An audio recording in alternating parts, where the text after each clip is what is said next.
You are listening to the IAMKP podcast.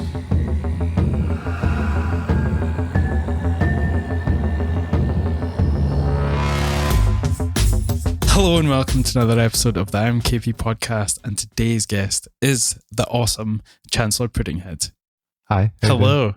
How's things, man? That was a retake. If you're listening to this, I mucked up the start of it. Are you going to have the first take just left in there for... No.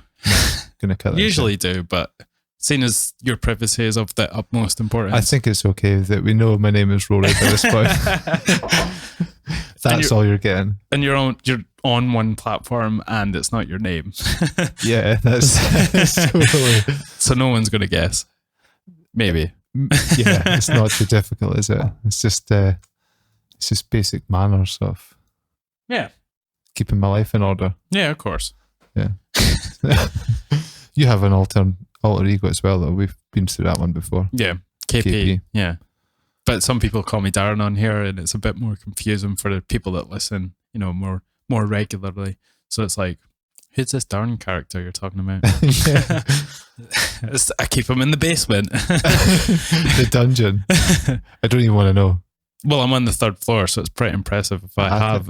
Yeah, that is true. Yeah, but there's no space up there. There's no upstairs neighbours. No, you're on the top floor. It's why you're so skinny. It's because all those fucking stairs. Yeah, man, it's crazy.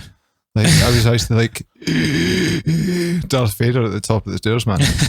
I always love seeing you guys come up the stairs and just waiting and timing to see how long it takes them.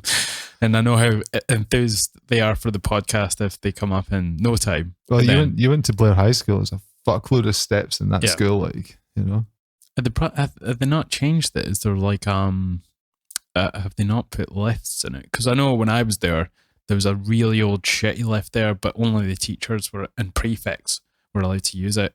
But I just used it, and all my friends used it. No, it's still the same shit, man. And we would jump up and down on it when it was going up, just trying to stop it. Because that means we don't have to go at the next period. Man, that is madness. That is actual madness. Fuck lifts. Mm-hmm. I don't do certain things in life. Roller coasters is one of them. Right. Fuck roller coasters. Are you a roller coaster geek? Well, do you know what? I've never actually been on one. Don't. One of the facts about me is I've never been. I love the idea of going on a roller coaster. You don't have any tattoos either, do you? No. Just one on my anus. What? It says, wow, when I bend over. Yeah. I spelled it like a child. That's why you're called Dory. Dory. You've seen my Dory tattoo though, haven't you? No. All right. Okay. Well, you'll have to explain Dory to people. Do you know something? One of the reasons why I have it, I don't even know if the guy knows. So Nath McDonald, when I used to train with Nath up at Mark. Up at Mark House, and was it called the Combat Centre at that time, or no, is that it was something? Team Chikoku. Right. Okay. Oh yeah. Yeah. I forgot about that. Yeah. Shit. With the devil sort of logo. Yeah. So anyway, Nathan, when I used to fuck stuff up, he'd be like, "Dory Dudons," and then a couple of years ago when I was in Whistler, my mate called me Dory, and I was like, "How do you know about Dory?" That's weird. And he was like, "What the fuck are you talking about?"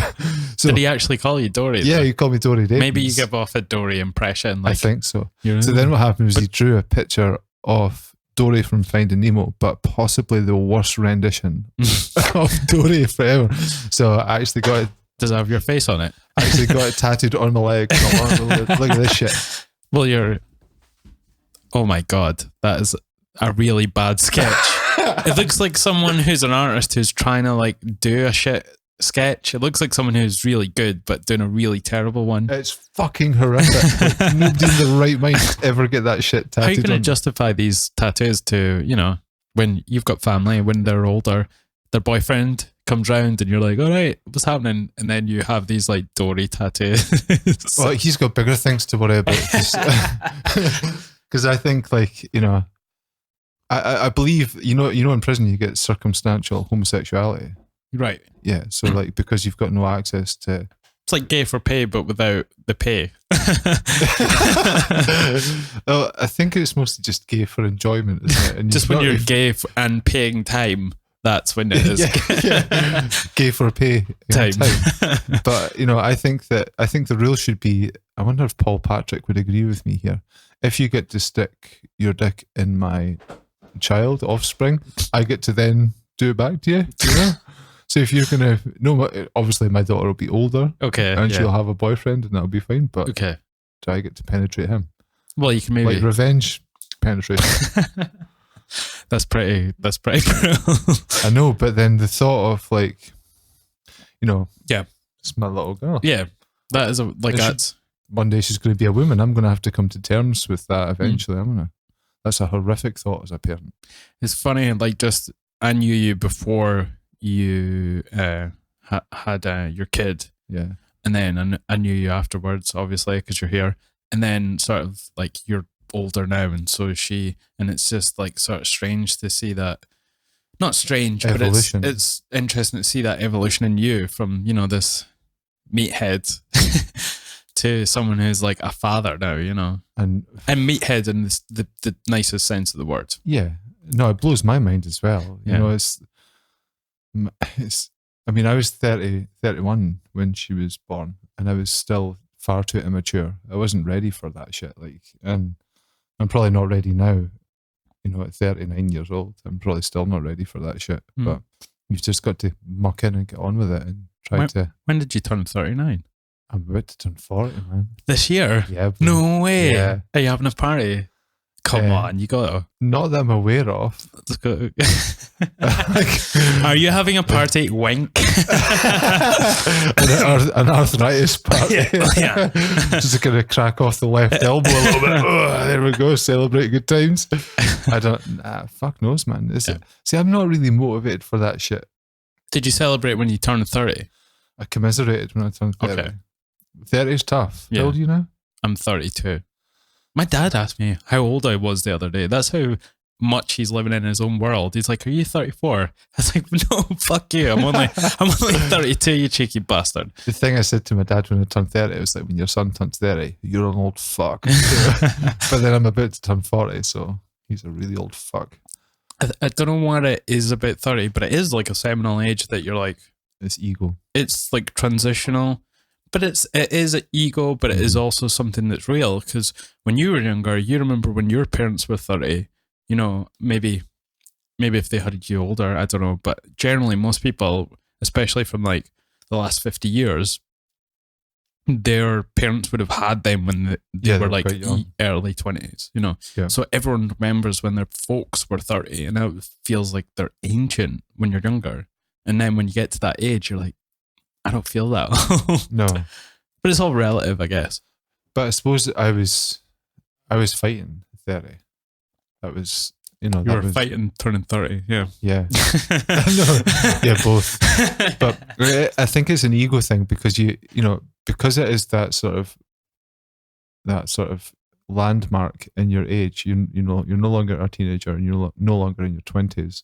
Mm-hmm. You feel that somehow you're, that's your youth gone. And actually, it's not true. Men are definitely peaking well into their 30s, and especially people nowadays are just better at taking care of themselves, and I think, you do start to recover a little bit slower up until about, you probably start to decline about 35, 36 a little bit more, but you can certainly maintain. Look at Craig from Dundee, man. Yeah, who's like 40, he must be 45 now. He's like one of the first pros in Scotland in MMA. Yeah. And he just still looks like he's the same age. I know, even Billy. Yeah. Have you seen Wisey lately? No. Fucking absolutely ripped. Really? Yeah. He's always been like that though. Man, he's, he doesn't have stomach fat. He's just got veins running through his six pack. So Wisey's probably 40 now, and just like still peaking. Yeah.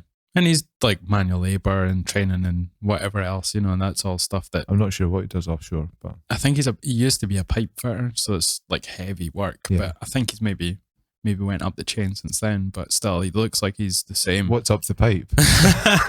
Shit.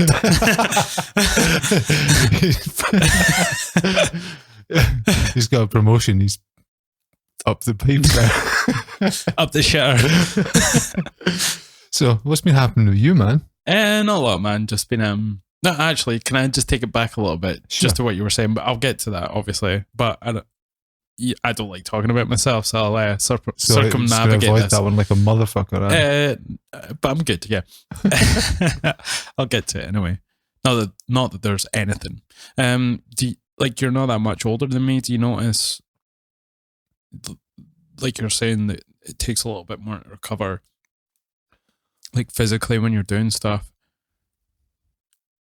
Or is it a mental thing? I think maybe you just get more tired mentally when you're older, and that affects you physically.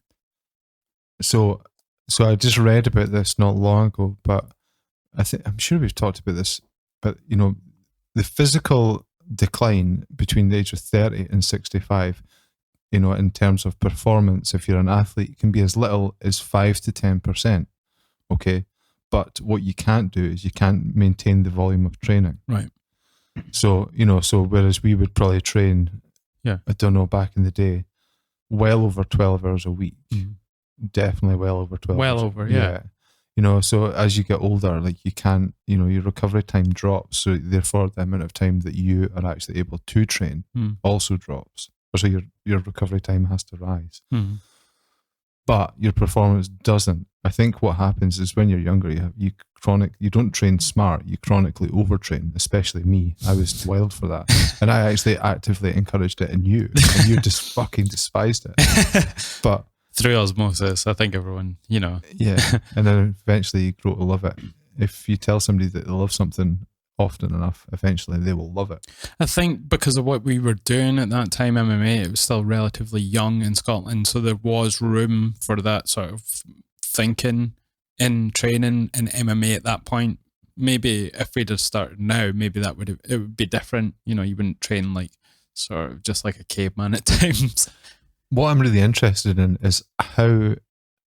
See, I think that I'd really like to find out about how the way that we trained and dieted affected the nervous system. Well, okay. I think it's because we ate so little. Yeah.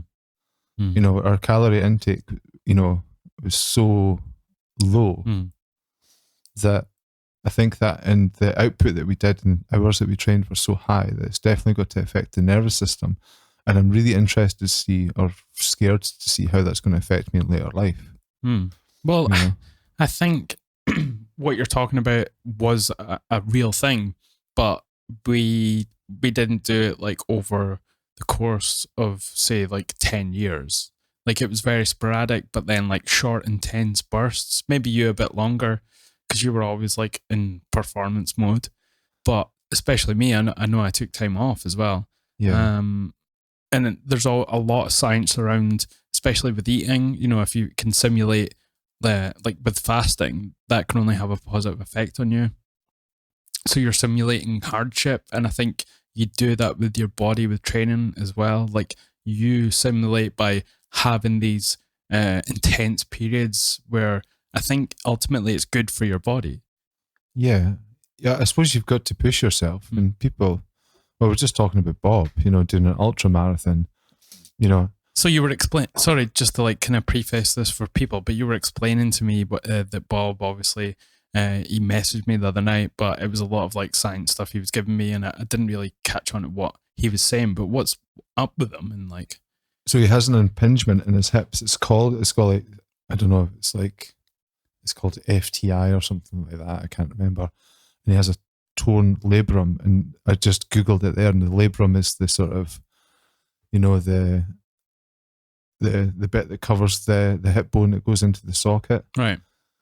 So he tore this. How did he even manage to tear that? Fuck knows. Because you said it was at least 10 years he's had this. Yeah, because this is his second scan, and the doctor looked at the first scan from 12 years ago and was like, "Oh yeah, it was fucked then."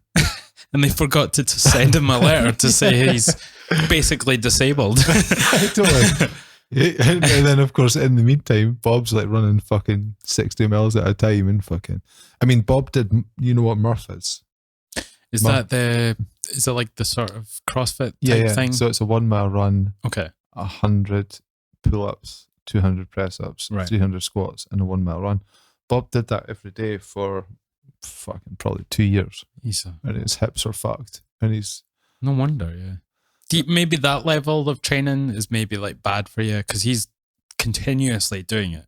Like even when he's injured, he doesn't sort of like, he's just, because he's that strong mentally, he's working through it. Mm-hmm.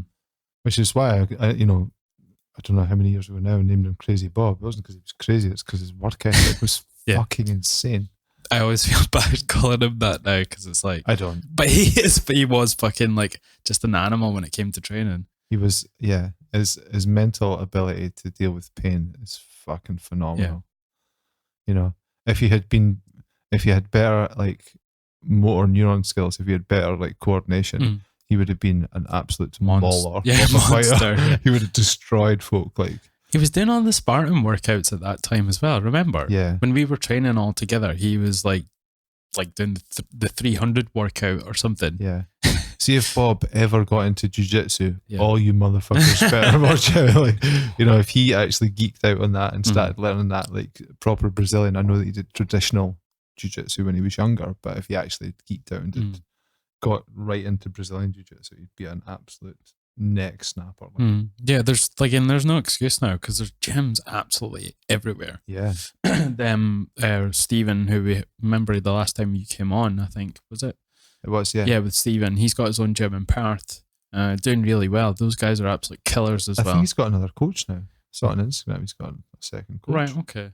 So he's like getting more classes on the go. Yeah. That's amazing. Like he's like, I really admire how he's built up his sort of business. It's something that he's done it's just a passion project. Like he doesn't want to be like in MMA at that time when we were training. If you watched it, then probably there's a 95% chance that you're fighting as well. Yeah.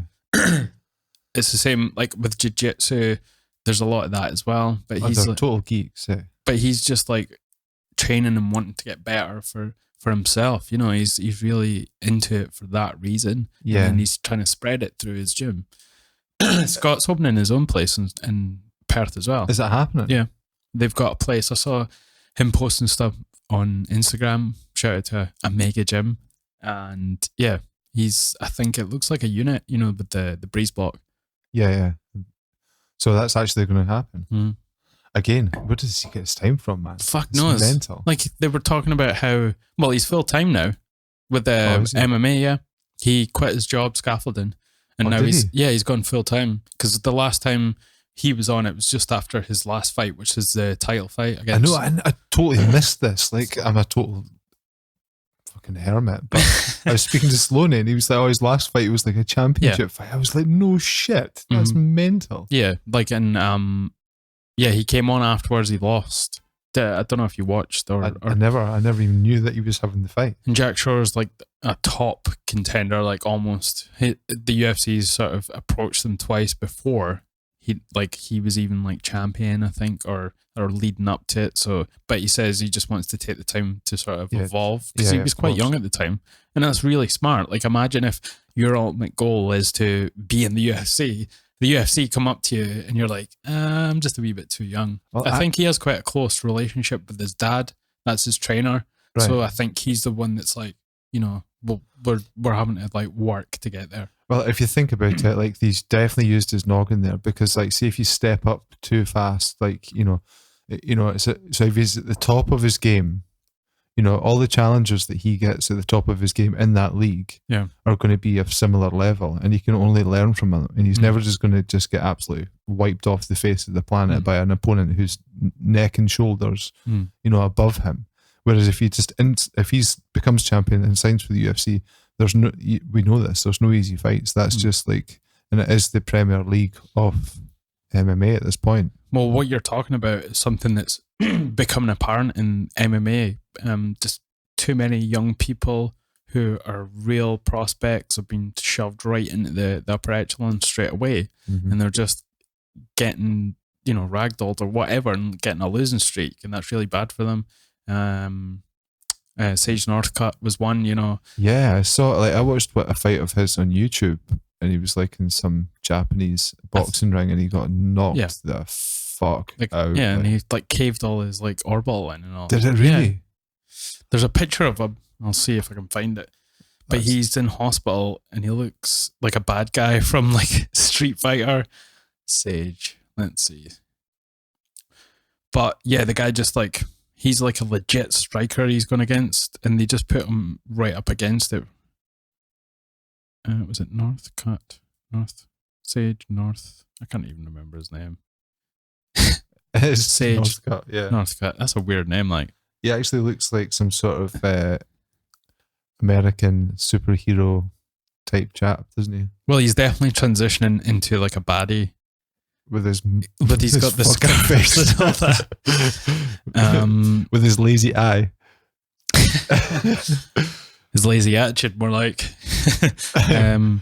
Hands up, Sage, hands up. Never mind. Down you go. So so you were harassing me for ages to watch fucking hell, somebody's put like one of those piss pots on his head. But you can see like the two like x-rays they've done, and they're behind him. That's what his face was. But he definitely looks like someone that's rough. Like, that is actually rough. It's crazy. But he does look like a baddie now. He's got like a nice big gash, as they say. Sexy. So the last time you were speaking to me, you were harassing me to watch The Don Wall, which is a film about your dad, Don. Yeah, he builds walls like Donald Trump, but it's to keep the English out. Your dad doesn't have that much hate in him, man. No, he's a dry stone dyke to keep the English out. I wonder where you're going with that one. But no, I watched it after, because I watched Free Solo, and then you were like, watch Don Wall, it's loads better. And I've got to say, it was fucking loads better. Did you like it? I fucking loved it. Oh, that's good. But the reason it was better was because with any film, you could relate much more to, is it Tommy? Tom Caldwell? Yeah, Tom Caldwell. Yeah. You could relate much more to him than you could to Alex. Yeah. Handhold. It's, I think Alex is just like a sort of, he has like a psychopath feeling to him, and when you're watching him, it's like a spectacle, and you're just, it's like you're waiting for the computer to fail at some point, and that's the point of that. But to me, I can't really relate to it. There's nothing there that I can hang on to emotionally. Even like him and his girlfriend were so annoying in that movie. His like, she was trying to stop him from doing things, and he was just like having none of it. So I think both the guys, I'm talking about the Alex Honnold one. Yeah. I think both of them have a level of ASD. They both have, sort of very sort of, Tommy much less than Alex. Like Tommy is, they're both obviously born and bred climbers. Yeah, and they've both worked at it, and they help each other quite a lot as well, because Tommy was the one that prepared Alex for the Free Solo movie. Like, they did a lot of training together. Right. Okay. So yeah, they're and good I take friends. it was. So I never found this out, but I take it was really different routes, because obviously Tommy was on the face for like 19 days or whatever, and then it's crazy, shitting in a bucket. The way whoever made that documentary is just an absolute champ at storytelling. Like, they give you tidbits and then tell you the right things at the right time. They reveal things, and then that progresses the story even more. It's just an absolutely amazing movie. And then, because they don't show like in sort of continuation. It's not like, this is him planning it, this is him on the wall, this is him here, and the next bit. Like, it's chopped up but shown in the right times, if you know what I'm saying. And the bit, like, the storytelling about the guy that helped him was a boulder climber. Like, he never even had went up like a face like that before. He'd never climbed a massive mountain, and then he's like projected into this, one of the feats that no one's ever done, climbing up the nose of El Capitan. Yeah, so I think the thing though about this is that what you have there is you have a community, and what was his name? Is it like Johansson or something, or Jorgensen or something they called him, or something like that? There was a man called Jansen from There's a song. In your head, there's the song. I know one person that'll be screaming at this podcast because they know the song and I don't. Yeah, but like honestly, man, like so it would be like I think for an equivalent for you, it'd be like one of the top wrestlers buddying up with one of the top BJJ guys. Yeah. You know, or no gi guys. Mhm. You know, like they're off the same ilk. Yeah. It is, you know. So, you know, the boulder guy was definitely at the absolute top of the bouldering game. He was Well, you'd famous have to be if for you that want to shit. get up the boulder. You have to get to the top of the boulder to be at the top. I want to know if it was like an advert in the local newspaper. Climber seeks buddy. Everybody else is dead. You know, No. what do you advertise? Like Volvo for sale. Nobody wants to do this. No. Did they just advertise in the climbing mags? Sorry. Thinking about scaling Yeah. the hardest shit in the universe. Something that no one's ever done. Do you want to do it? I know. But Sorry, I cut you off. You were talking about the boulder guy. He's at the top, you were saying. yeah, so, and that's what I'm saying. Like, you know, so his ability was actually supernatural. I mean, he had like, you know, when you watched him doing the bouldering in the film, you were just like, I was like, fuck me. Yeah. You know, and to adapt that to the rock face, you know, it's not about, I don't think about the climbing. It's probably more about everything else, like the wind, the fucking condition of the rock, you know, living on the face of a fucking cliff for 19 days. Well, but those tents, man, that they always use, I want to go up a wall and stay on one of those. They look amazing. But you're basically, you're hoping that this fucking tent won't fall down the side of this mountain, and it's all just on one single point of a crack. You know, everything that your weight is on is all into this little crack in a wall. So I think the difference between the Alex Honnold stuff and then your dad's wall is that The Don wall. The Don wall. I think it's bolted. So Yeah. So you know, some of it is they use like cams and whatever the fuck else, you know. But I think Carabinas. our climbing That's press the is only- amazing. There's going to be climbers just like, what the fuck? Let's So do this. when they put those tents in, what they'll do is they'll drill into the cliff. I would imagine it's not just based on Really?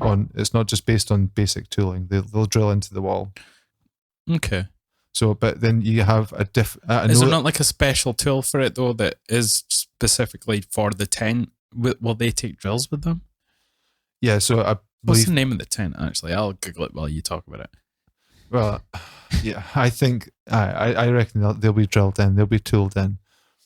So there is a distinct difference in the climbing community. I can't remember who told me this. It might have been Robbie McIntosh. Okay. But what they have is they have some people do not believe in like drilling in any cliffs, and it's only about using those sort of cams and awkward shaped things to put the holds in, to hold the ropes in. But they can, like, obviously they have to put them into cracks and stuff, and then they expand in the cracks or whatever. But if you fall, then all the pressure is on a small amount of rock, and I don't know if they're as safe. But then people are not into drilling shit into the cliffs. I'm kind of on that side as well. I think I've heard that before, and I don't know. It's not a good thing to be going up a mountainside, especially something like El Cap. Can I just run through this? It's historic as well, and to be drilling into the side of it. I mean, I know they're already doing it with the fixed ropes that are already there. The fixed lines. But would you be motivated to ever? I mean, if I was going up a fucking cliff, I'd be like, I would rather have the shit drilled in there, so I knew it wasn't going to fall out if I fell. But where is their motivation at? Like, who the fuck wants to climb El Capitan? I do not get that shit.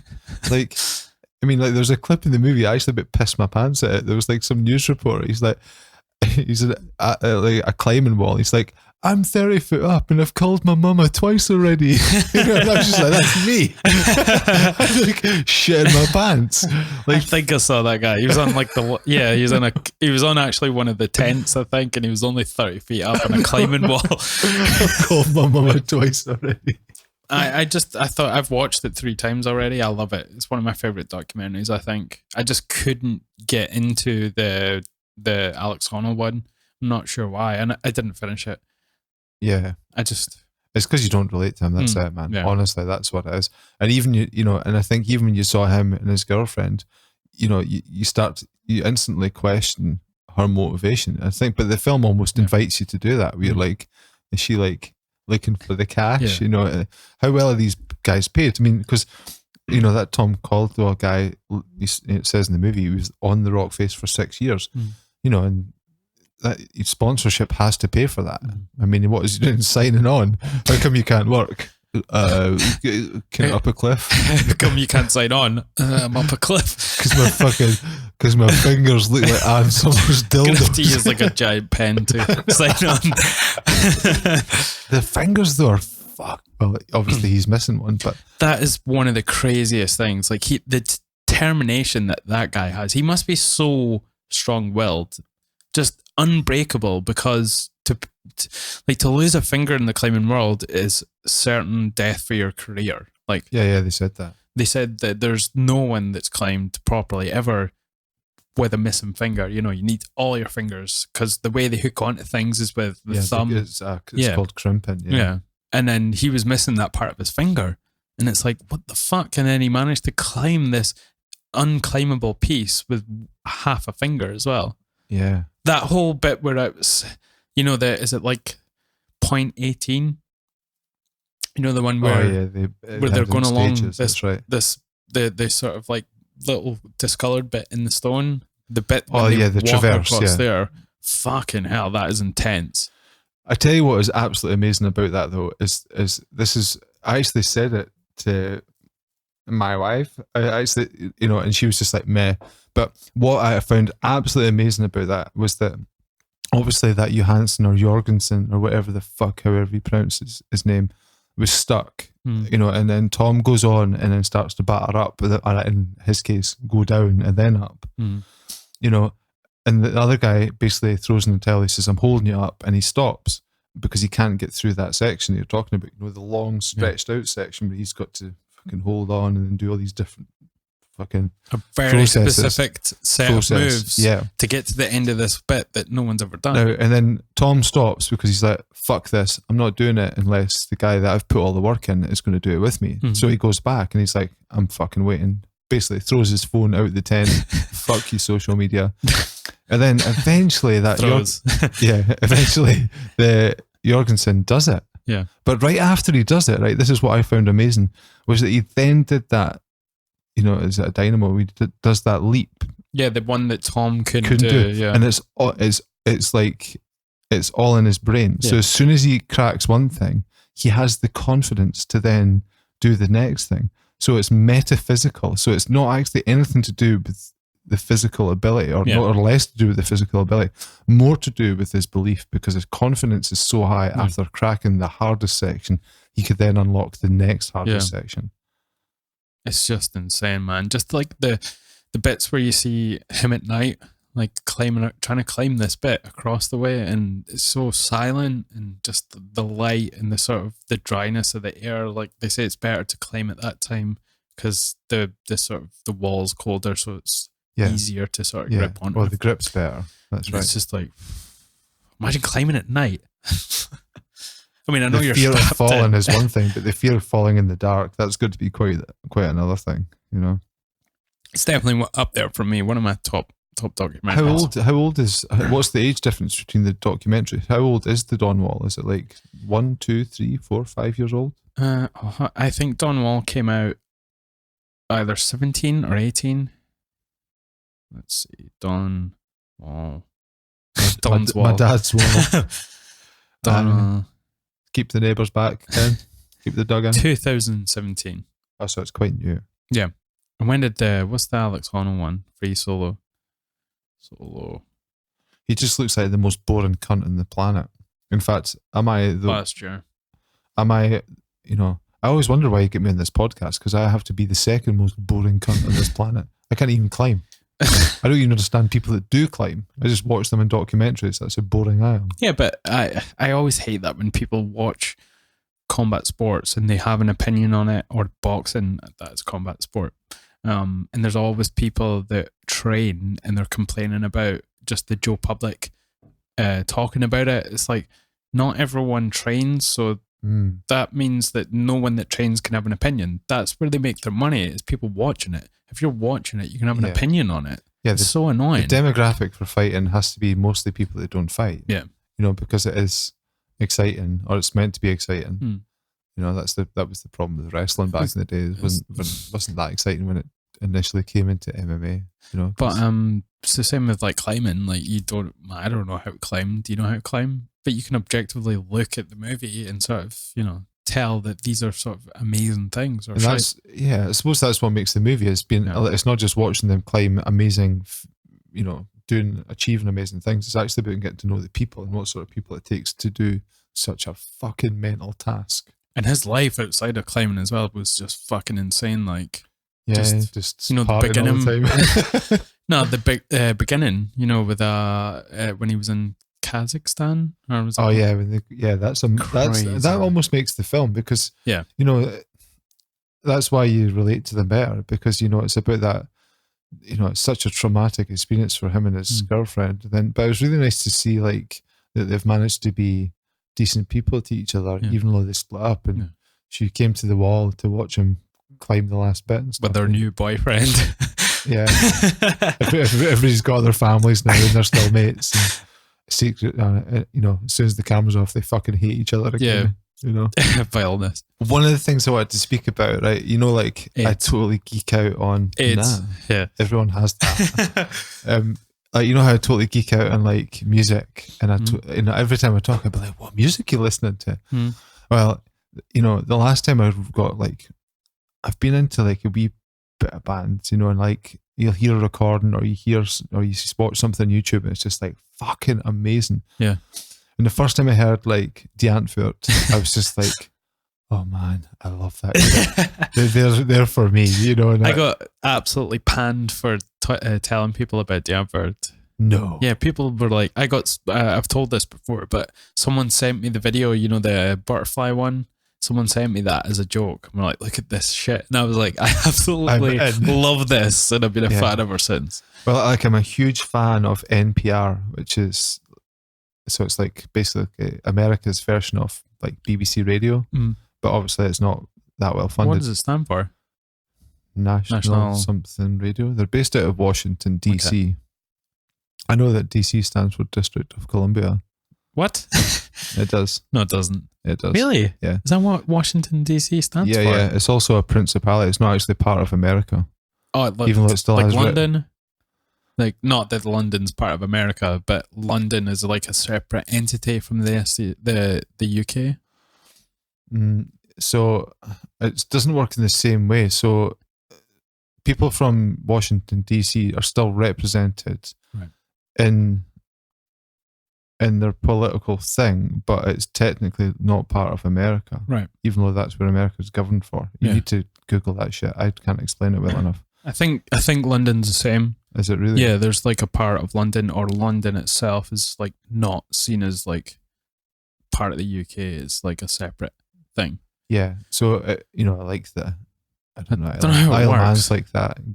Guernsey and Jersey are like that as well. I think they've got different governance. Anyway, so it's based out of Washington, DC. And they do something called the Tiny Desk, which is NPR Tiny Desk, where they just a corner of the office, bands come in and play. Right. And I fucking love it. There's like some amazing performances happen there, you know. But there was one that came out just the other day, and it's a British band called the Idols, right? And the music isn't particularly amazing, right?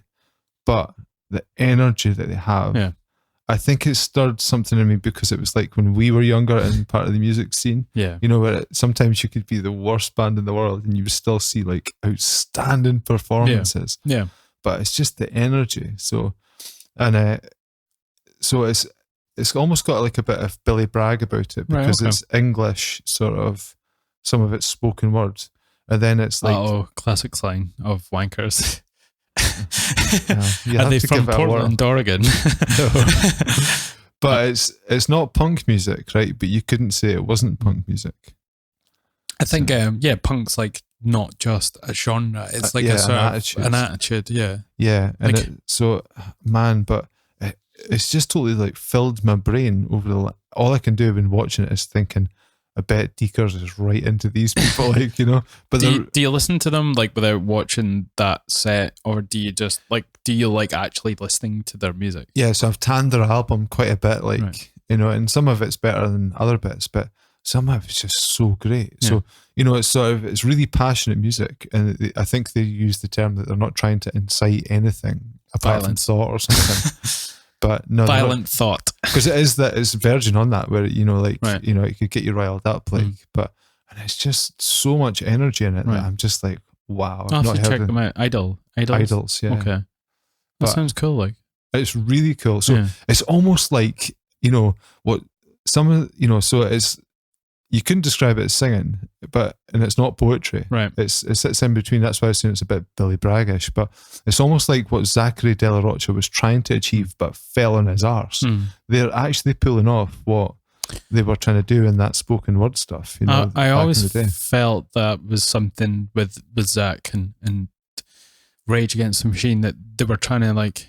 I felt like the message was getting lost in the music. Because he got too pompous, you know, he got too like, you know. Because they played as a unit, but I don't know. I just always felt that it could have came across somehow. You know, the actual lyrics.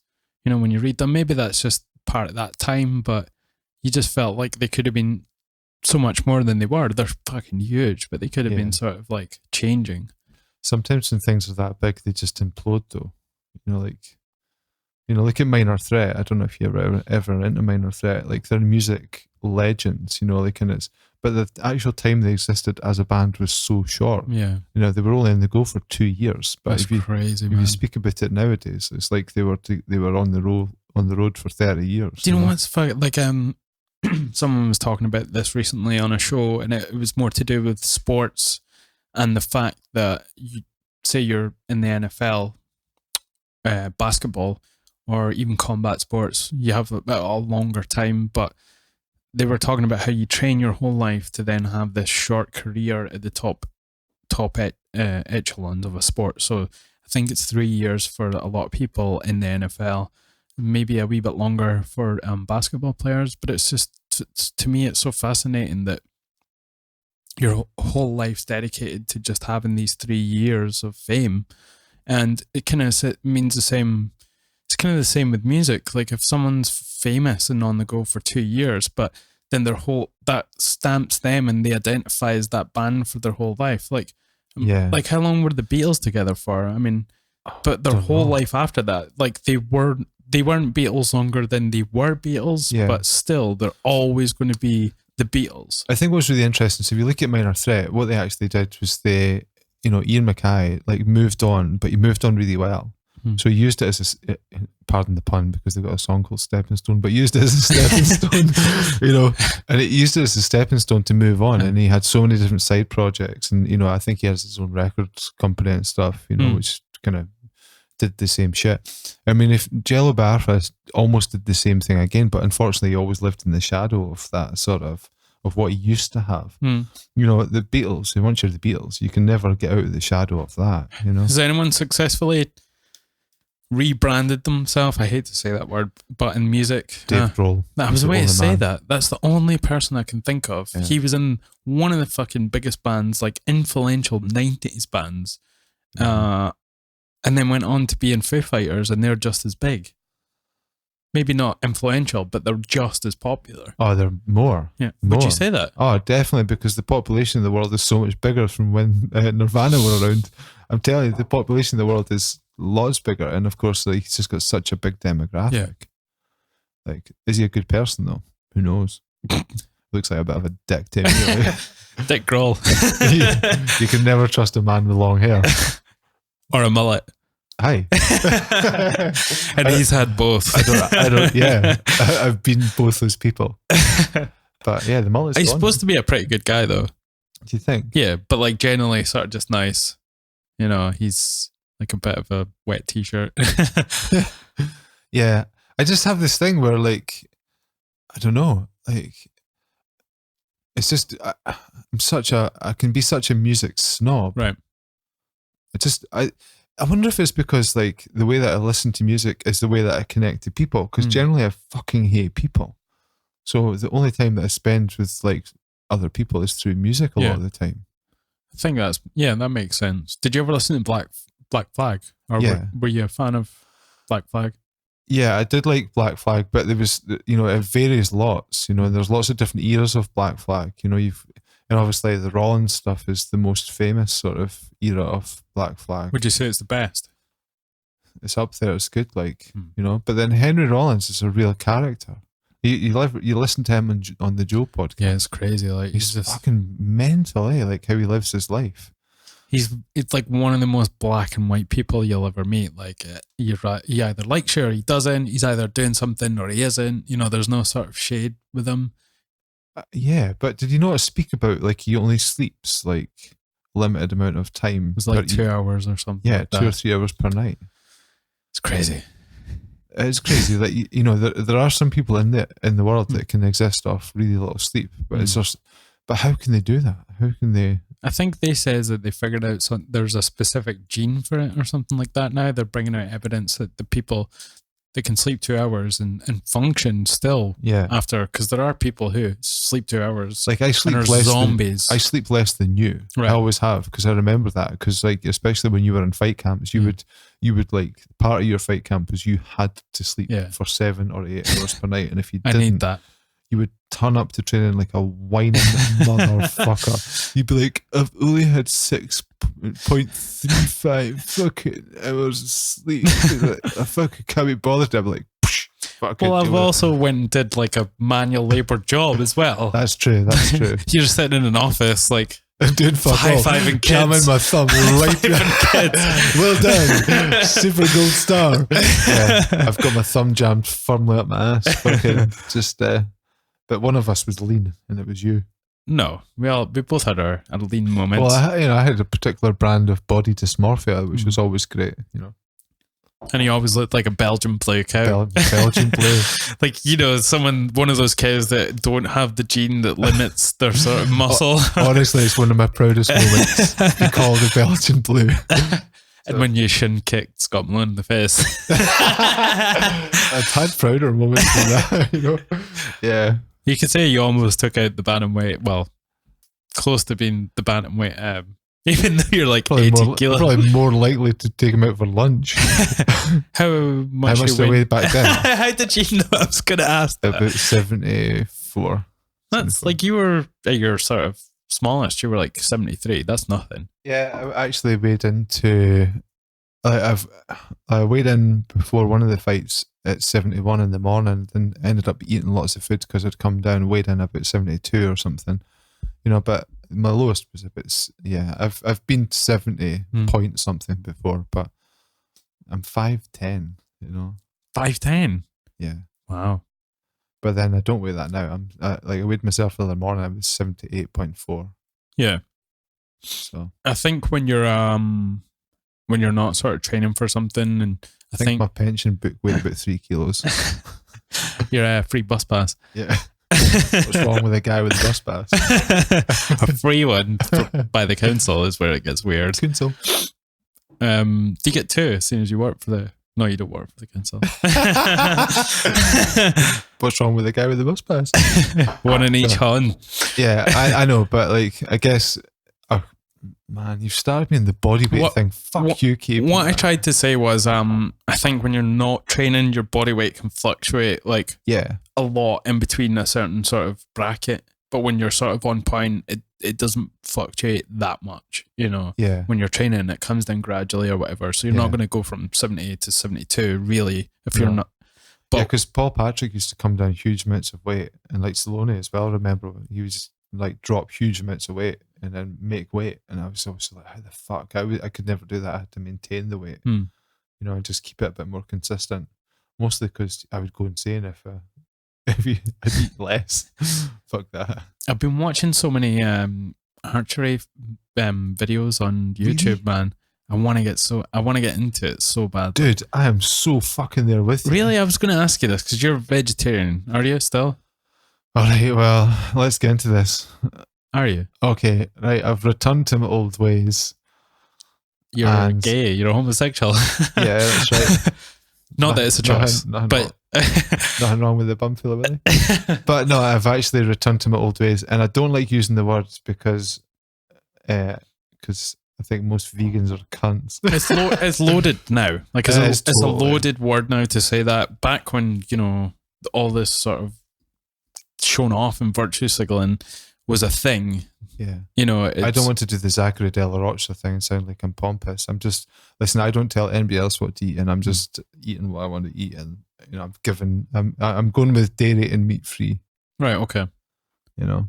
So you were vegetarian. Well, you're vegan for how So long? I was vegan for 9 years. Right. I started like 95 or something.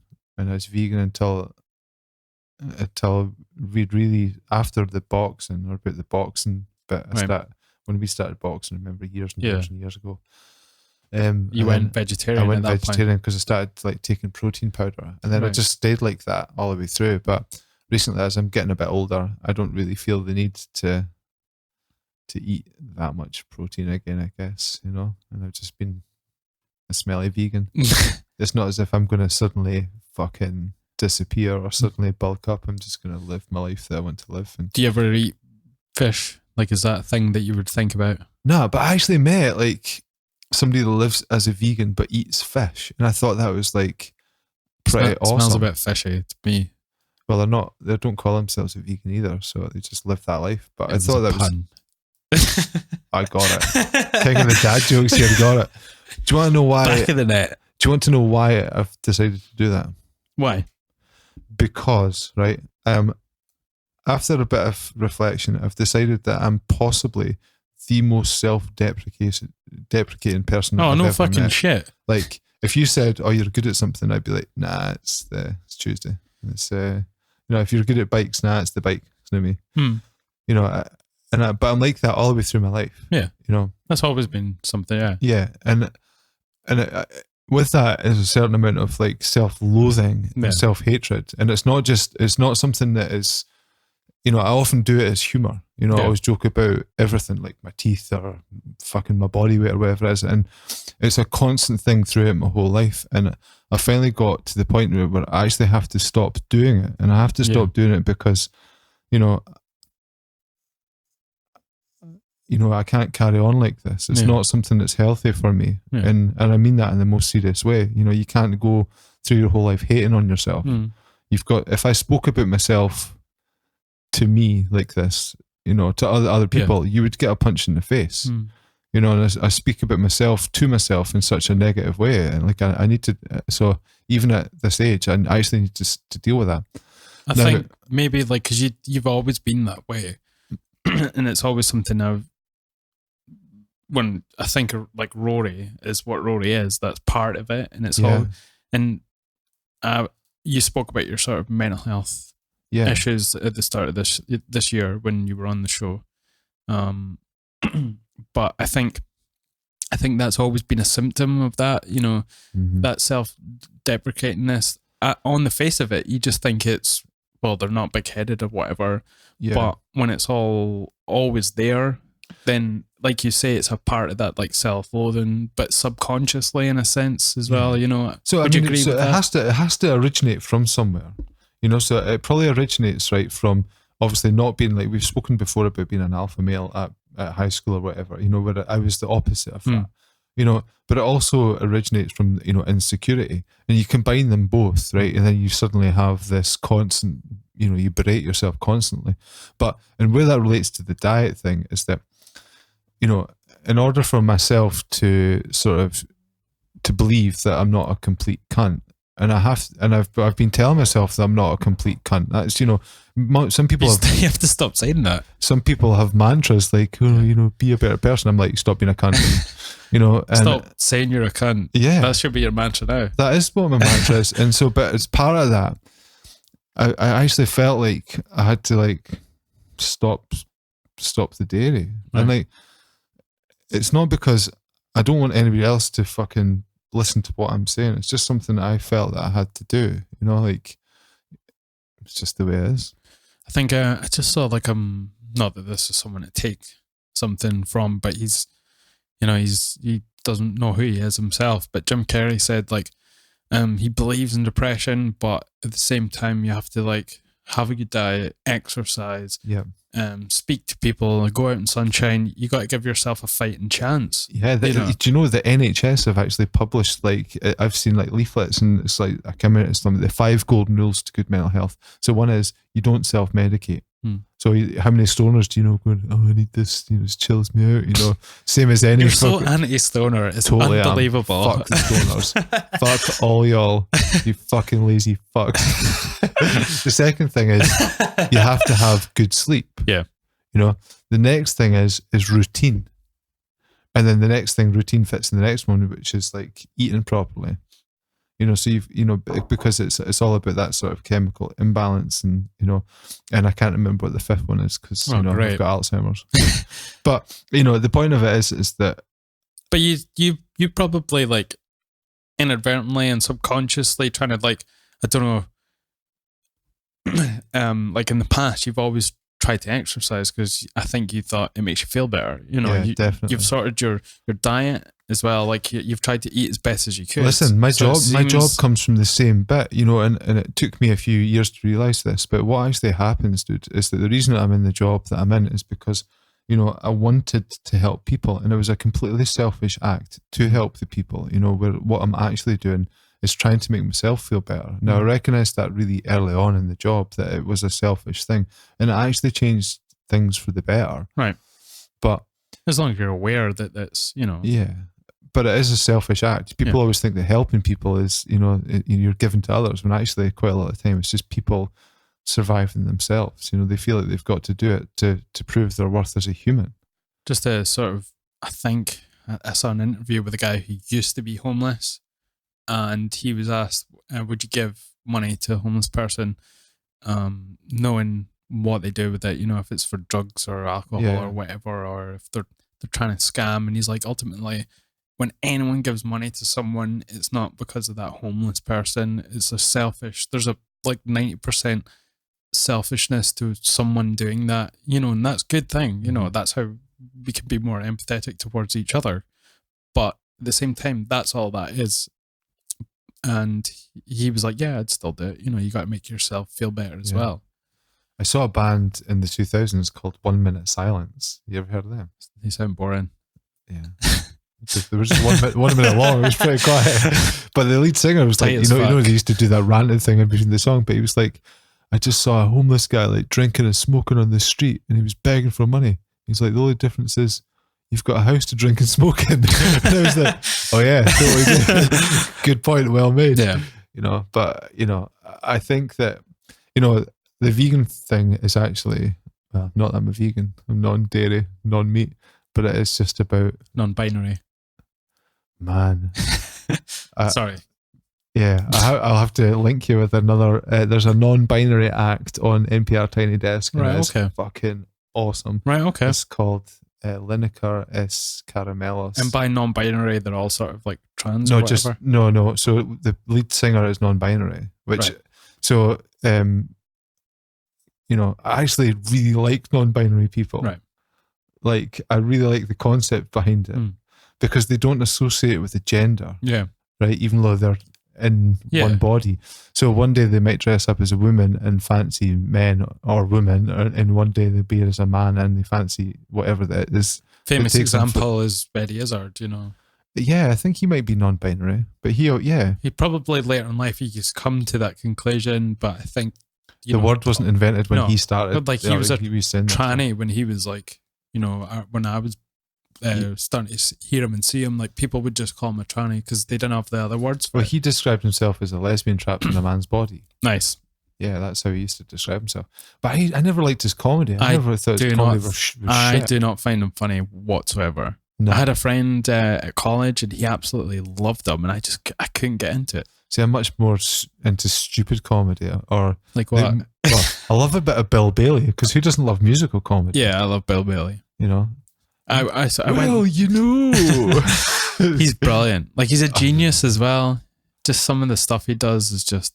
There's the famous one where he's building up because he's a musical act, but he does his comedy in between and he does funny songs. But there's one where he's building up this song from different elements, and then he has one of those things where you interrupt the signal and it goes, Oh, yeah. and then he builds up, and then it becomes the sort of BBC news like music, and it's just amazing because you don't see it coming, and then like 30 seconds just before the end, you're like, he's totally made us love the news song. Yeah, and like he's done stuff like Cockney music put into classical music. Have a banana. I love that shit. My favorite one's when he's talking about the different ambulances. And the one over here is like, Nino, get out of the way, not more than my job's worth. And then he's talking about the French ones where it's more like musical, and he does this whole French music on the piano. So, so on that note, so what he does is he goes, right, here's an ambulance going away from me, Nino, and here's an ambulance coming closer to you, Nino. Right? So that is how they measure space. Right. It's called the Doppler effect. Right, okay. Right. So what happens is, like... So he's measuring space. So as the sound source goes away from you, the sound waves lengthen. Yeah. Right.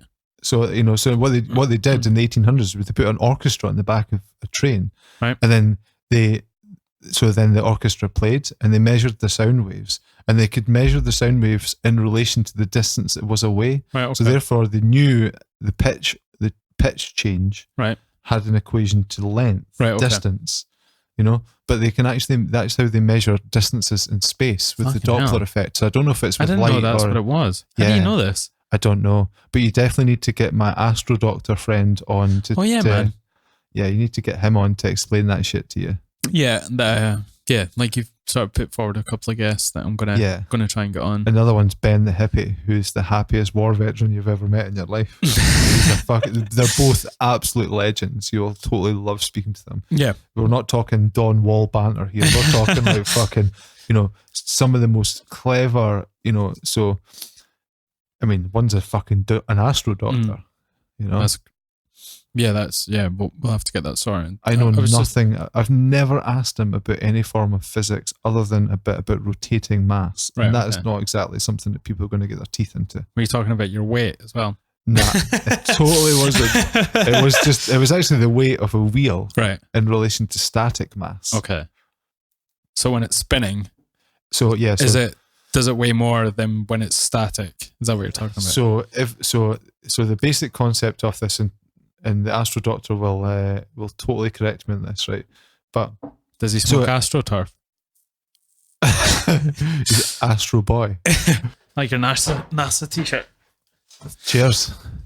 Do you know the A stands for administration at the end? I thought it was anal.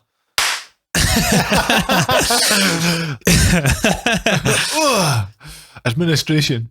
So you were talking about you asked this guy about rotation and weight. So basically the general rule, it's not as simple as this because nothing is simple in fucking physics and maths. But so if you had 100 kilos of rotating mass at the extremities, so say if you saved 100 kilos off a wheel, off the tire, because that's at the extremity, that would be the equivalent of saving 300 kilos off the frame of the bike. That was the basic concept. What? Yeah, because rotating mass, the rotating mass is obviously it's rotating. So if you save the weight off it, so equally, so if you battered 100 grams onto it, that would be like battering on 300 grams onto the static mass. Right, okay. So when it comes to bike tires, like Tour de France or mountain bikes, you want to save weight on your wheels and your tires, but then there's always a strength. Yeah, like obviously it gets weaker. So I think it was Keith Bontrager who once said you can have strength, lightweight, or cheap, but you can never have all three. Right. So if you have it strong, you can have it strong and cheap, but it won't be lightweight. If you have it strong and lightweight, it won't be cheap.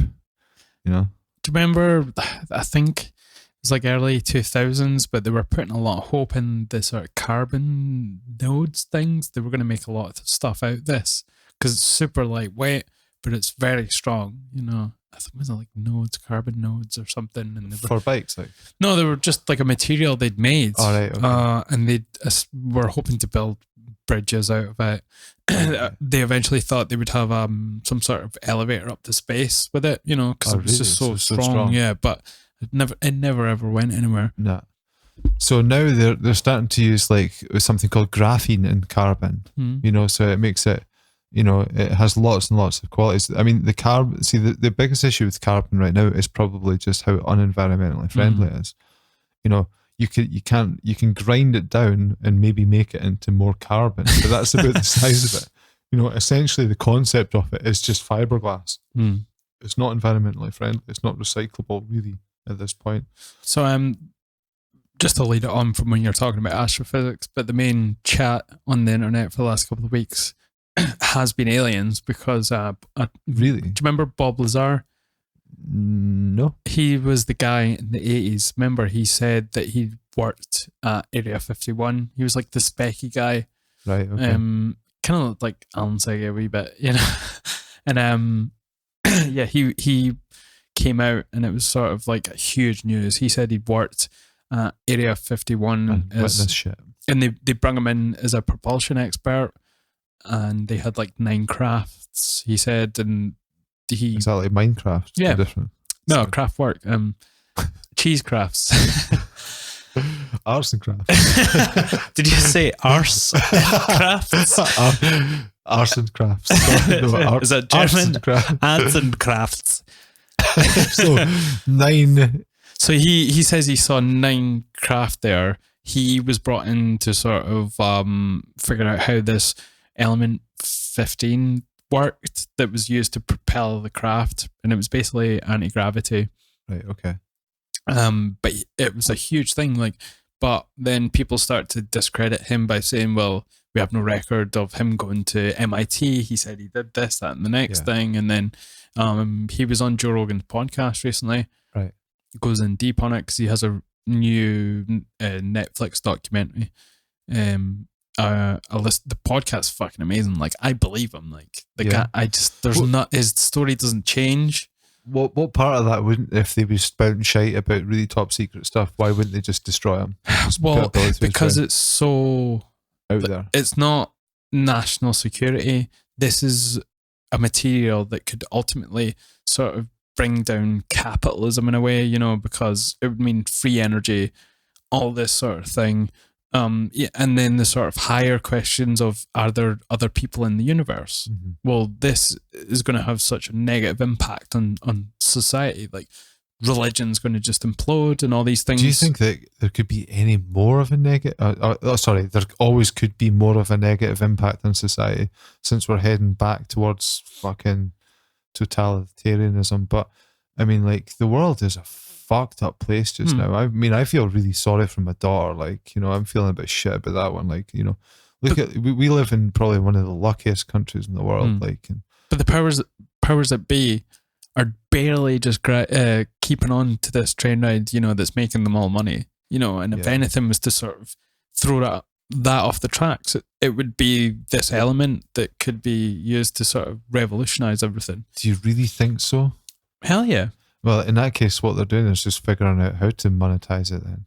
How many wars or how many deaths, how many suicides would occur if an alien landed in sort of like in America, you know, in Louisiana, where it's heavily religious? You know, this throws up theological questions that are sort of instantaneously answered, you know. Yeah.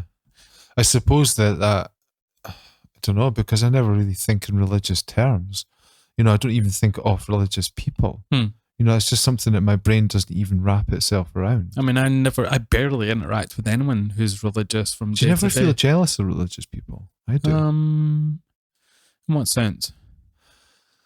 Well, you know, their faith, Yeah. their belief in their faith is so like encompassing. It's so holistic. Yeah.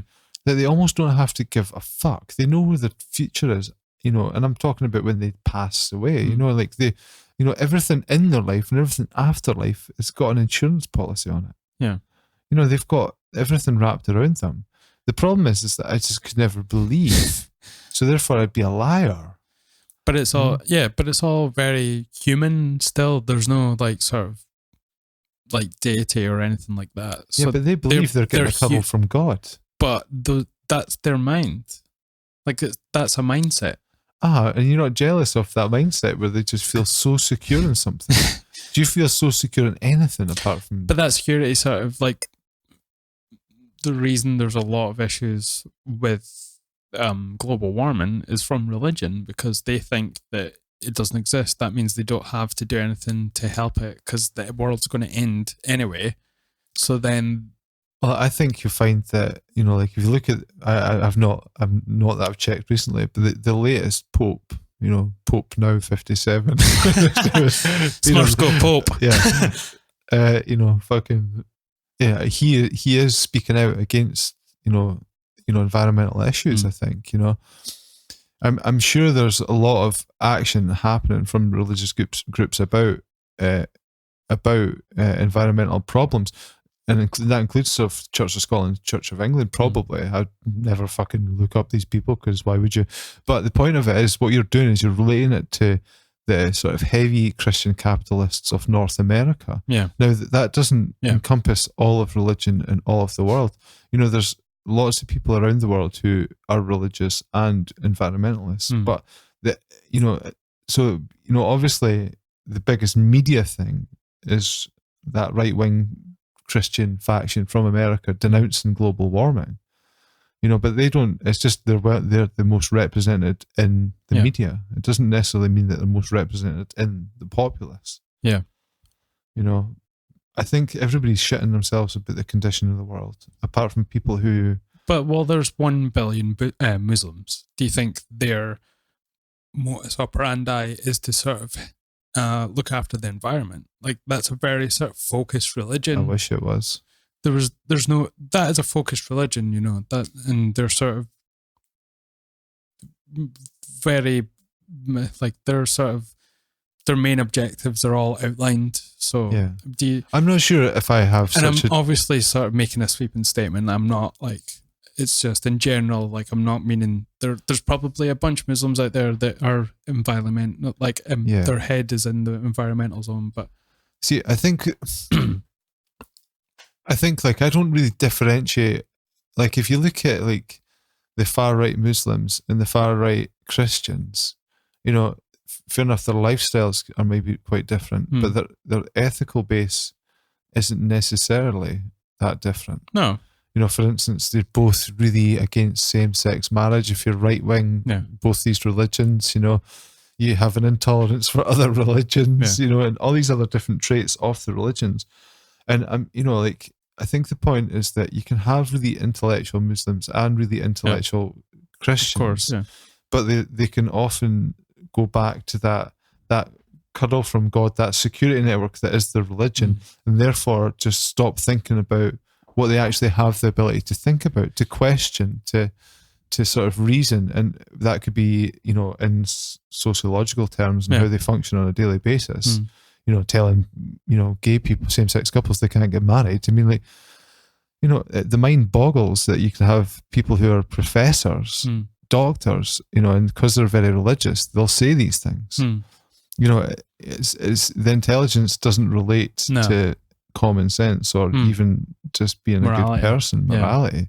But that's because their morality is entrenched in the religion. And that's what I'm talking about, where sometimes I wish things were more simple for me. As somebody that has no religion and no God, sometimes when you're feeling at your lowest or shit, you want that thing. You want to be entrenched in that love, in that hope that something is better for you. Yeah. And that's what these people have. And that's what I was saying, do you not feel jealous of people that have religion because they have something that we don't? But like you're saying, if you felt low and you feel like you want to be entrenched in something like that, but you're taking it out with sort of real life and putting it in something that's not real. You should be not you, but I just mean people who are in those situations. What I'm talking about is that idyllic situation that I don't believe it. It isn't real to me, but I want it. Yeah. It's like that. But you should invest that into the people around you. Those are the people that should be you should be getting that feedback from, and it's obviously when it's God, it's internal. But if you're feeling down, then you have to just speak out. Like we've talked about this before. You know, So how do you invest into the people around you if you don't necessarily feel lots of trust for the people around you? well, you have to find. Well, you have to have someone you trust in your life. Yeah, that's true. Or maybe the problem, if you don't, is that you don't have people in your life that you don't trust. I always have people that I trust. Cause Not you. I just mean yeah. I'm generalizing. Yeah, generalizing. But I don't know. It's like, I think, you know, I'm not making a clear point here. Perhaps, Me either. When do we ever do?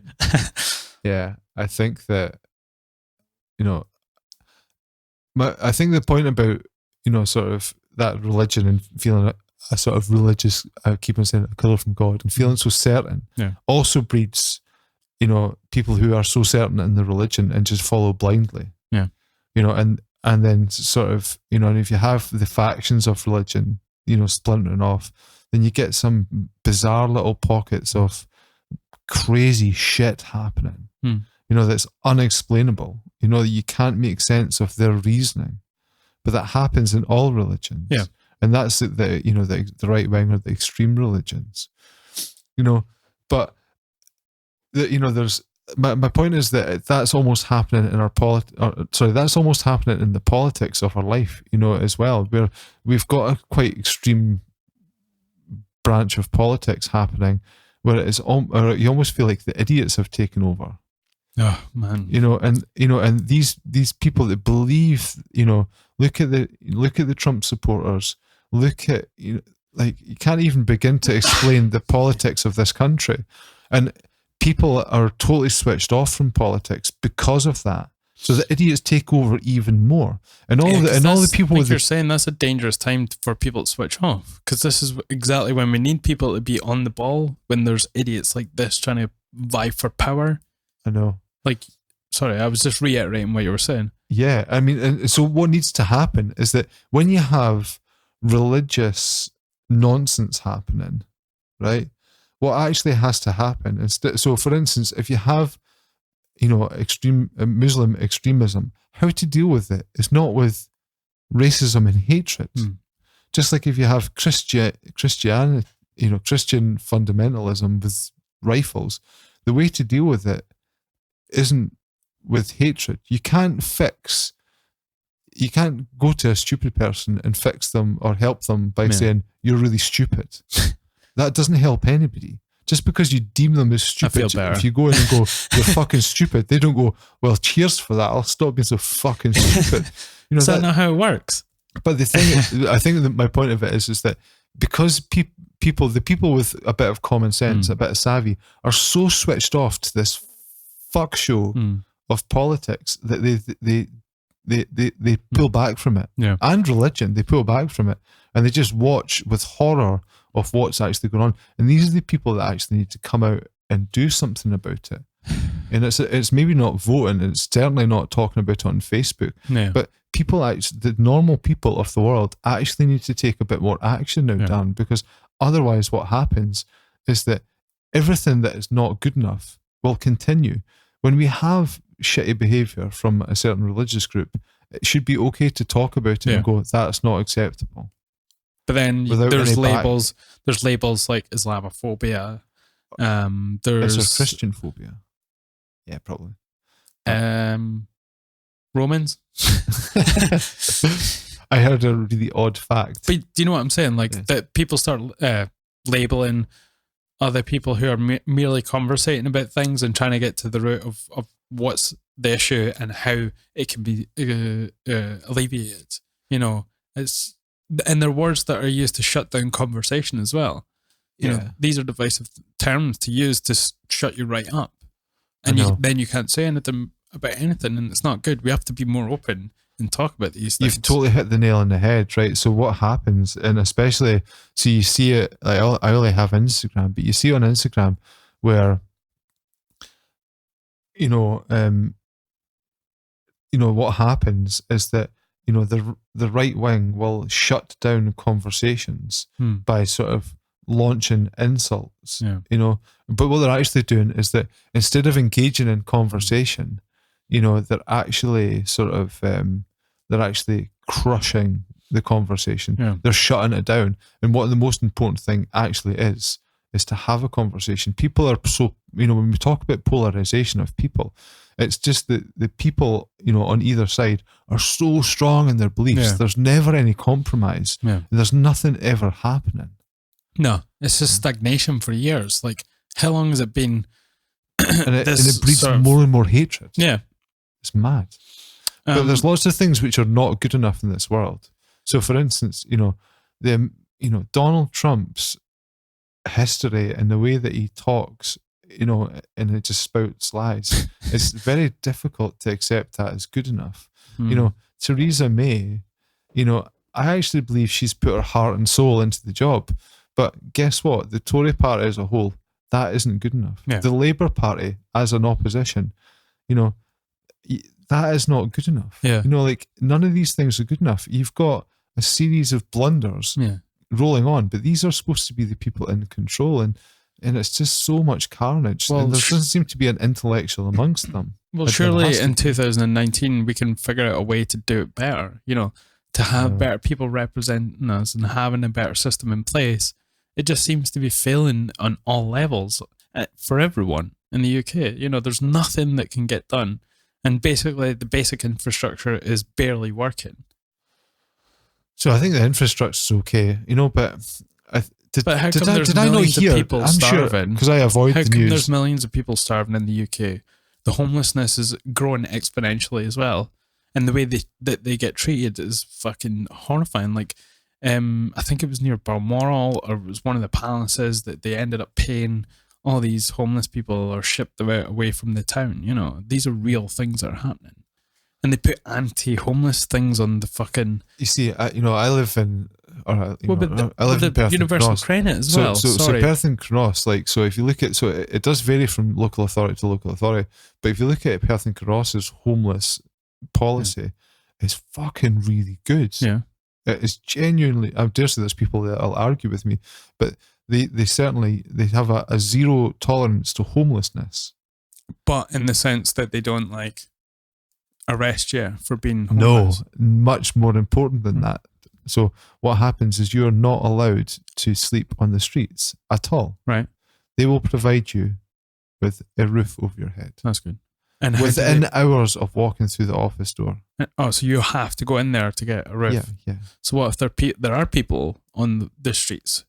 Well, that's because they haven't got off their arse and walked into a council office and asked for a house, which But they it's would not. get. It's not as simple as that, though. It fucking is in Perth and Kinross. But what if you're completely out your face, and you can barely sort of, because you're trying to medicate yourself for your addictions. If you were a no, but listen Yeah. to what I'm saying. Like, if you're trying to medicate yourself because of your, you're down on your luck and you have all these terrible addictions, it's hard to get out of that routine. Yeah, that's very true. That's very It's true. not as simple as just like, I'm going to walk into this place and I'm on my way up there. Yeah. So, I can't speak for other local authorities because I don't know how they work, but I think that's always taken into consideration. So, for instance, they would put you, so it's not just housing, it works on a point scheme. So they would ask you if you had different addictions and what things that were going on in your life so that they could try to contact other sort of departments and agencies that could help you with that. And then you wouldn't necessarily go into the same house where if a family were made homeless, Right, okay. they'd be put into a different part of the housing stock, and people would get fucked off about that because they would see that as inequality. But I mean, it's a good guess thing it's that just they're more- providing it still, it's just like there's deeper sides to the whole thing, But you have to start somewhere, and it's But good. then if you looked at the homeless situation in London, man, I couldn't even begin to imagine how it's got to be huge. Yeah.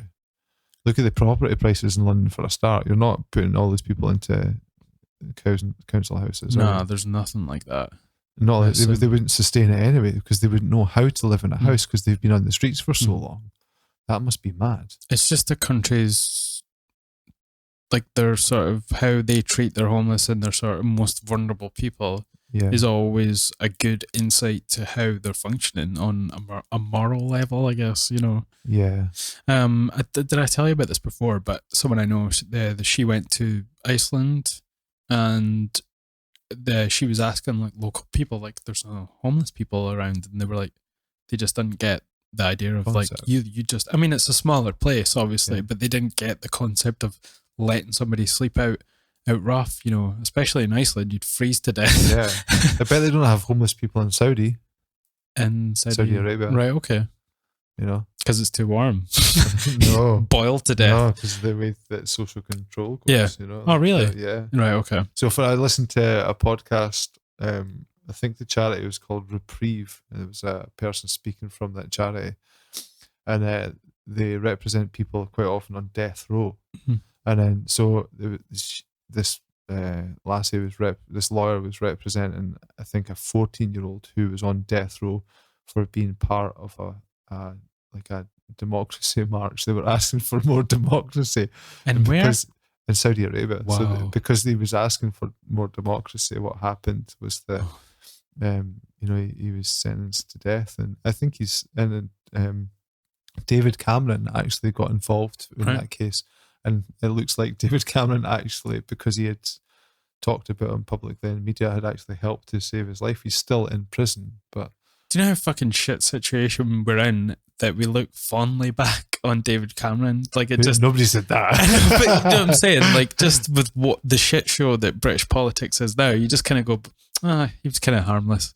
Nah, I totally don't. Compared to what's going on, I guess. Man, I actually know nothing about politics, and we always end up speaking about politics. But all I've got is my own opinion. I'm not informed enough to have a reasonable opinion about politics, other than Generally, what I think it's the way that everything worldwide is shaping up just now isn't the best common sense. It's not the best for the evolution of our children or our race, and the human race. And our children and the survival of our planet is the opposite. It's going the opposite way. Well, to sort of lead on from what you're saying, I think it might have happened in the past, but I think every sort of civilization, it isn't just like a steady, gradual slope up towards like being a perfect society. Yeah. I think there's these peaks and troughs where the society, whether it's subconsciously or consciously, they have to make a decision whether to sort of go in a direction that's going to better them, or it's going to just spin out of control, and then they'll self-destruct, and then that brings on another sort of civilization. And it's going to happen. Like we're at this nexus point now, and it definitely feels like it, where we're either going to get together as a country, or as the European Union, or as a global society, and that's going to be what drives us forward, with the help of the internet. We've never been in a better place to do that. Maybe we need maybe we do need some sort of that alien ship shit as the catalyst to do something, because right now we're so segregated as a world. It's all that stuff's a fucking thin veil. These are all controls that the government in place to sort of keep you sort of somewhat in check, because we're all pretty much docile sheep. If they have enough money, if they have internet now, we're all pretty happy to get on with their lives, and then, but that's just a thin veneer. These are things that can be shattered and then actually have a great and progressive world society. And people are so scared of the word of globalization. Like, I don't know why people hate that word. I mean, a global government and like a big government is terrible, but if we had a global government that was non-interfering, but just sort of delegated, so to speak, that'd be great, because we need to come together somehow. Yeah, but like you're saying, is we're becoming more segregated. And I think we feel that now is because we were born Europeans, and now we're not to be, and I think all of us in Scotland voted that that's not how we want it. Yeah. So our voice isn't being heard. So of course we feel more segregated. Not only are we being segregated from Europe against our choice, we feel segregated from the rest of Britain, who voted to bugger off there. And do you feel like you're a European? I do, yeah. Yeah. I've always been a European. It's kind of sad that it'll sort of somewhat come to an end, you know. Totally. You know, because I'm almost 40 years old, and I've always been a European, and now, but not to be. And my fear is that it's like based upon, you know, racism and money. You know, I heard the other day that somebody, I think it actually was my dad, who said that they're bringing in some sort of like wealth tax law into Europe. Okay, yeah. And that has been the main instigator in British politics to leave Europe, because the super wealthy are about to get hammered. So the super wealthy have been like, right, we're out. So they've made it happen. They're trying to make like the UK some sort of tax haven or some. Well, it's just so that the tax doesn't apply to the. But I'm not sure how much validation that has. How much truth in that is. I'm not sure, but my dad told me. I'll go with that. You know, that's whatever it he is. never built a wall. He did that that way. Yeah, people are pretty jaded by politics anyway. Have you seen these challenges that everyone's been doing with the kicking the ball? Have you not seen it? No. So Max Holloway, you know, he Am I an actual hermit? I'll call you a lot of things, but you're not a hermit. He's from Hawaii, isn't he? Yes, that Max blessed. Did you ever train with what was the guy called, the Spider or something? You know, Anderson Silva. No, the other guy that was called the Spider. Spider Monkey, maybe. I'm fucking googling that shit right now. Did you not see this? There's loads of videos on Instagram, and it's the kicking challenge, and they have a bottle with the screw lid on, and then they do like a spinning back kick or something, and they think Max was the first one to do it, and he does a spinning back kick and undoes the bottle cap. No way. Yeah, and everyone's been like copying it and doing funny ones. There's some really funny ones. Do you know who John Wayne Parr is? Yeah. He did one where it's like a monster can, and then it's him spinning, and then it cuts to his toe like opening the can, like the. You know, his toenail. Yeah, his toenail. It's him obviously like because they've cut it up, but it's hilarious. No way. But there's supposedly there's a couple of like music stars that have done them. Jason Statham did one as well. He's a fucking unit. He's a monster. Like, have you seen the video of him when he was an Olympic diver? No. Or he's a Commonwealth diver. That's how he got his start. I'll show you. Can I just say that I don't know if you've never met my friend Mingo. I think I remember a name like that. So Mingo is he married to Mongo? Hello, Jill. No, Mungo Jerry. He owns a bike shop, and he's a fireman. Nice. But he did. There you go. There's a nice link for you. He did diving, whatever they thought. It's not Olympic diving. You know, is it freestyle? Maybe, I don't know. Is it on the diving board? Yeah, the big tall ones, not the bouncy ones. The big tall ones. Yeah, that's just still the same. It's just when they get higher, they don't bounce. So he did Olympic diving or whatever the fuck it is, right? And his genetic makeup is fucking amazing. He eats. He's half fish. He eats the most amazing amount of shit, and he's got fucking 6% body fat, and he's never dieted in his life. It's like it's set his body to be like, you know, it only takes what it needs from all the shit he's eating. Yeah, it's like because obviously it's gymnastics, right? Here's another thing is that we're looking. Sorry, that's Jason Statham as a Commonwealth diver. He actually has a head like a porpoise. He never looks right with hair. I mean, Joe Rogan should have a head off. Look at him. He must be young there. Holy fuck, he's got a head like a football. So it turned out that. Do you ever remember? He looks like something from Sharky and George. Remember that Sharky? Busters of the Sea. It looks like something. I really want to sing right now. Sharky and George. The Busters of the Sea. So yeah, Sharky and George, they'll solve any mystery. Done it. That's good. Cheers. So you were saying about... so actually Mingo used to do diving with the Astro Doctor. No way. When they were kids, yeah. Astro Doctor also has a really good genetic makeup, where he's in amazing shape for being 40 years old. Sounds like some sort of... I never did diving. I'm a baked potato on legs. I always wanted to do it. There's a lot of things. Confused for skiving there, mate. Or some other form of diving. We dive at 5. No buff too tough. Yeah, but that I've tried, because I always noticed when I was younger, when I was watching diving, that they did the flip underwater as soon as they entered. Yeah, like the other way. So when they hit the water, they do like a tuck that stops them from going straight down. And I remember seeing that on the television. I'm like, I'm going to do this. So I went to, I think it was the Olympia in Dundee, and I did it. Whack. And I'd done it, but for some reason I must have not had my core tense because I was like 10, and I just folded. Like I thought my spine had almost like, No way. because the water pretty much like makes you go quicker in any sort of fun when you're diving. You know, like it almost snapped me in Did you half. have internal testicles after that? Were they I've actually always had that. The water force pushed them up inside you. I was a female for 2 seconds. Yeah, so was I. Yeah. Yeah. Do you want to know? I don't know if we've.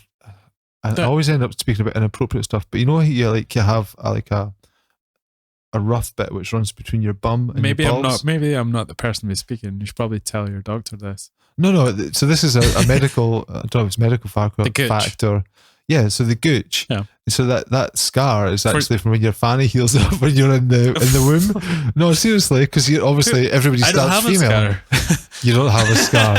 I don't believe it's not a scar because it's never been an injury, but it's where the skin knits. No, okay, yeah, I get that. From your vag. All right, how do you know this? I don't know. I feel like it's in there somehow for some reason. I don't know.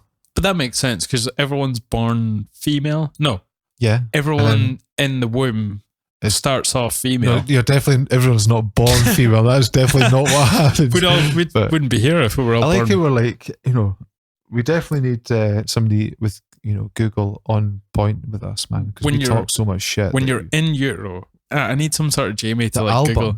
Yeah. No.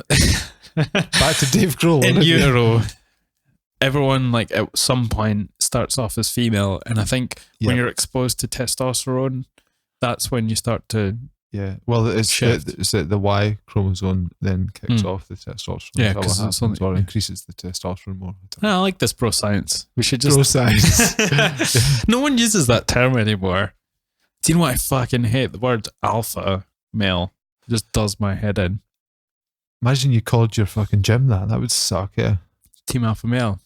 When I think of alpha, I think of like It's gym bros vitamins. that call alpha male. Alpha vitamin. Is Alpha that even vitamin. a thing? I only had Flintstones vitamins, so do you remember those? Did they rock? Oh Do you not remember them? no, The Flintstone shaped vitamins they used to get in the shop. I'm old as fuck. I'm pretty sure the Flintstones are old. They're BC. Yeah. No, I don't remember them. Okay. Anyway, we probably should get off before this chat gets any worse. I know. Can I just apologise to everybody? Have you got 10 questions for me to end this podcast on? I can do the ones I usually ask, but it might have changed, obviously. So just to sort of see where Do you're you at. remember them? What's sort of like an album you're listening to? Would it be that thing from NPR? Yeah, I'm a big NPR guy. I think I've actually been having a bit of a Chris Cornell revive in my life. I've been doing a bit of Soundgarden? Soundgarden.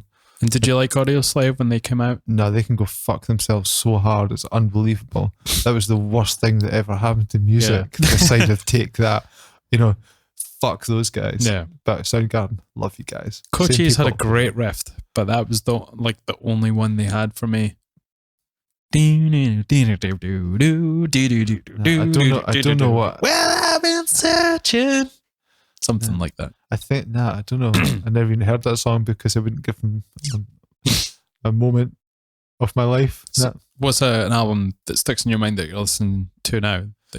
I always go back to Face to Face, Disconnected. It's like a punk album, old punk album. That's cool. I fucking love that album. Face to Face. Yeah. Do you know who that And is? the whole world turns blind. I've been listening to Red City Radio, which is another old punk band. And I was talking about it to an old BMXer the other day, and he texted me after saying, last time they played in Scotland, they stayed at my girlfriend's flat because he mentioned it to her. And I just got so excited about it. I was like, holy fuck, somebody I know who knows somebody had a band stay at their house. And I was like, I'm almost 40 and I'm getting excited about fucking somebody staying at somebody's house, for fuck's sake. You know, Oh, this is the congratulations, Ray. couch that they sat on when you go over. Oh, can I touch your hand? Because you want to touch their hand. Aye. I'm going to go sit in the toilet. So I got excited about that, and then I realised I was a sad fucking bastard. Stop it. Okay. Oh yeah. What about you? What album's been floating your boat? I've been listening to a lot of Little Big recently.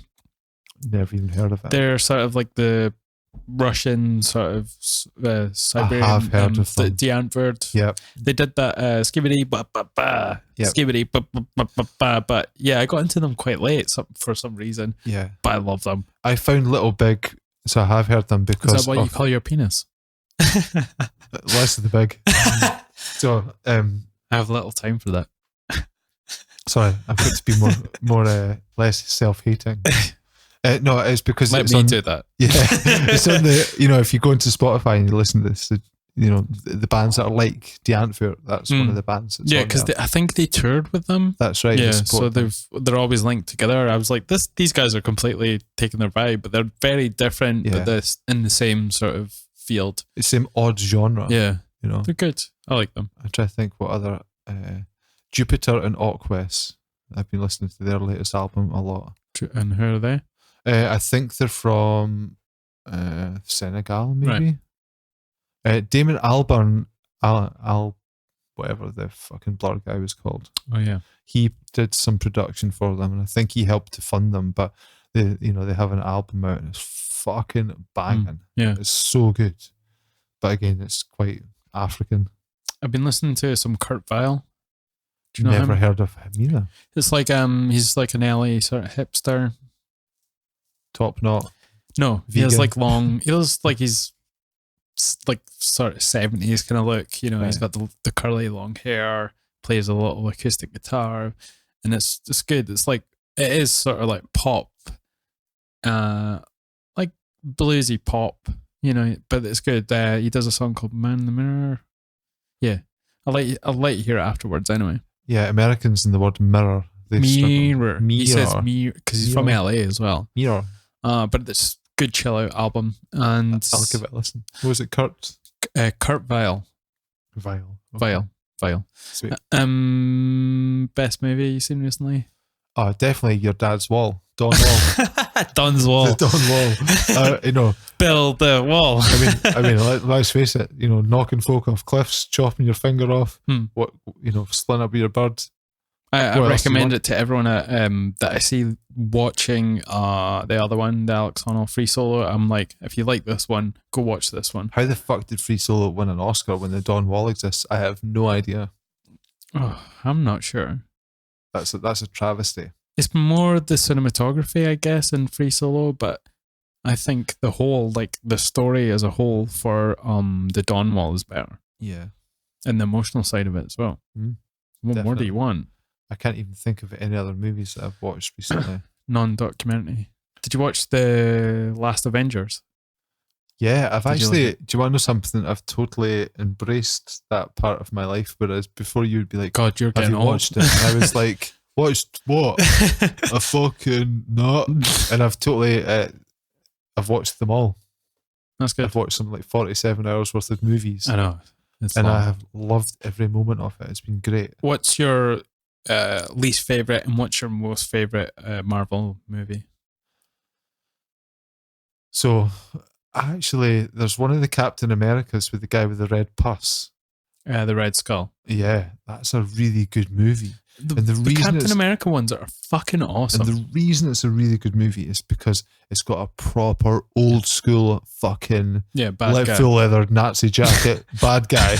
And you've got that bad guy's got to be fucking destroyed. And you it's the guy that was Agent Smith, the guy that played him. know? Yeah. What's his name? Can't remember the actor's name. Smith. Mr. Anderson. Yeah. I actually like him as an actor. I think he's really He's good. brilliant. Yeah. Phenomenal actor. And then some of the shit ones, You can say it. don't know. Some of the Spider-Man, I actually really liked the Ant-Man. Yeah, the Right, first one. but the Ant-Man and the Wasp was, yeah. There was You know, you're just I thought there was going to be another baddie towards the end. It felt like they were just building up to that. yeah. They showed too much of what that the girl won in it, and it was just like it never amounted to anything. Yeah. Some of the Avengers movies can oscillate from great to mediocre. Do you know what I'm saying? Like, Yeah. you know, and they're playing the long game with the movies. So sometimes you get a bit of filler and it's not all killer, you know, but I think it's enough to keep your attention. Again, sometimes they go for more rather than less because they're American. Yeah. But no, I've really enjoyed that 47 hours of my life. And I never had to hack my arm off there. Yeah, the last one was sort of perfect. It was. I prefer the Infinity War. Just personally, I think I love all the stuff in space, but the last one was just such a great homage to the whole series. It was good. I mean, I'm not that big a fan of Iron Man, really, but I'm not sure if that's just because of the actor. He is good, but I think he's great. What he did with them was iconic. yeah, I suppose. Because he wasn't funny in the comics, Tony Stark, Right. at all. You know, he didn't have a sense of humor. I read this yesterday. Ready for Uh-oh. this? Spoiler. No, not a spoiler. That in the comics, Groot was actually Groot was actually a Groot by villain. Groot. I smell like a tree. But no, he was actually a villain who used to Right, fight okay. the Avengers. No way. Yeah. That would have been epic. Yeah, and then he was changed to like a good guy. I so hope that they have as Guardians of the Galaxy. That I just want this so bad. Like, imagine if it happens, because Thor goes away with them at the end of the movie, and it's like, this could only be great. Imagine Chris Pratt. Will they go for a plain words like that? Oh, of course they have to do it because it's a comic series as well. I think. As Guardians of the Galaxy. I like Chris Pratt, not as much as my wife likes Chris Pratt, but he's pretty good. Yeah, whatever. Don't care about him. Love him. He's funny. It's like the closest actor that looks like you, so you're probably happy with that. Right then, Thor. Sorry, can't hear you. Right then, Thor. I'm not Thor at all. Thor's thumb. The audience are going to have Thor ears after this because it's terrible banter. Oh, the banter is reeking. Anyway, thank you, man. No, and do you have any quotes that you sort of have heard recently that you enjoy just to end on? No, but what I'm going to end on is remember to try to love yourself. Not in a horrible, cunty way. Yeah. But just be a good person. Love yourself because you are a good person. Yeah. You act like a good person. And I'm going to try to be a better person. That's great. Not be such a grumpy prick all the time. Don't be. Shake on it. Like this in my hand. Oh, that's the really sweaty one. Not as sweaty as yours. Anyway, forever.